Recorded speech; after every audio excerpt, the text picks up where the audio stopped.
दोस्तों आज एक केस समझते हैं। दोस्तों केस टाइटल है जेके बनाम मध्य प्रदेश राज्य और अन्य। दोस्तों ये रिवाइज पिटीशन थी दोस्तों, जिस पर मध्य प्रदेश हाई कोर्ट सुनवाई कर रहा था। दोस्तों अगर किसी भी तरीके से पत्नी ने आप पर या आपके परिवार पर झूठे मुकदमे दर्ज कराए तमाम धाराओं में, तो ये वीडियो और ये जजमेंट आप लोगों के लिए। दोस्तों जय हिंद, नमस्कार, मैं एडवोकेट आशीष मिश्रा।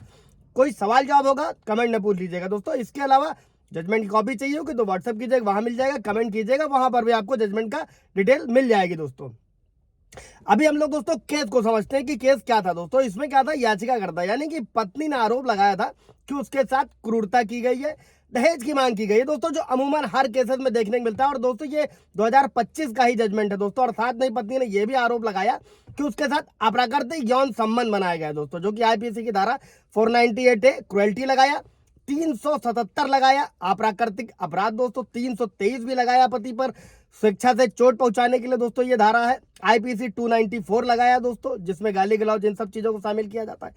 आईपीसी 506 आपराधिक धमकी के लिए दोस्तों। और साथ ही में जो है धारा 34 लगाई दोस्तों। इसका क्या मतलब होता है, सामान्य इरादे से कई व्यक्तियों द्वारा किया गया कोई कार्य दोस्तों। इसी के साथ में दहेज निषेध अधिनियम की धारा 3, सोचिए कितनी धाराओं पर मुकदमा पत्नी ने दर्ज कराया था दोस्तों, दहेज लेने के लिए और या लेने के लिए, ये होता है धारा 3 दोस्तों। इसी के साथ में धारा 4 दहेज मांगने के लिए दोस्तों। ये सभी दंडनीय अपराध है और इन सारी एफआईआर जो है उसने पति के खिलाफ दर्ज कराई दोस्तों। और याचिकाकर्ता के वकील ने यह तर्क दिया कि भारी सबूतों के बावजूद प्रतिवादी नंबर 2 यानी कि पति को आईपीसी की धारा 377 के अपराध से मुक्त कर दिया गया दोस्तों।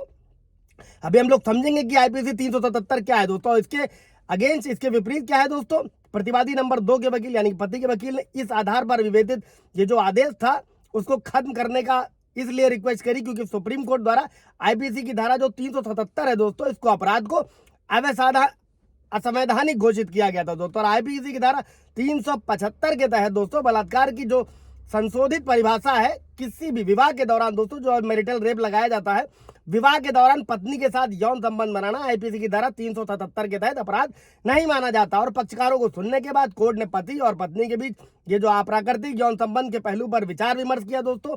कई सारे डिसीजन का भी उल्लेख किया गया दोस्तों इसमें। और आईपीसी की धारा 375 के तहत जो बलात्कार की जो संशोधित परिभाषा थी उसका भी पूरा विवरण दिया गया दोस्तों। और कोर्ट ने यह भी कहा कि आज तक आईपीसी के तहत वैवाहिक बलात्कार को मान्यता नहीं दी गई है किसी भी कोर्ट द्वारा, और जो सुप्रीम कोर्ट द्वारा भी नहीं दिया गया है। अभी दोस्तों मध्य प्रदेश हाई कोर्ट ने मनीष साहू पुत्र ओंकार प्रसाद साहू बनाम मध्य प्रदेश राज्य के फैसले का भी हवाला दिया। और जिसमें ये कोई सवाल जवाब होगा इससे रिलेटेड तो कमेंट में पूछेगा दोस्तों। इन्हीं सब सारी परिस्थितियों को देखते हुए जो है कहीं ना कहीं वैवाहिक बलात्कार को अब तक मान्यता नहीं दी गई दोस्तों। आईपीसी की धारा जो 377 थी उसके तहत मामला दर्ज किया गया और इस केस की जो रिवाइज पिटीशन थी वो कोर्ट ने खारिज कर दी दोस्तों।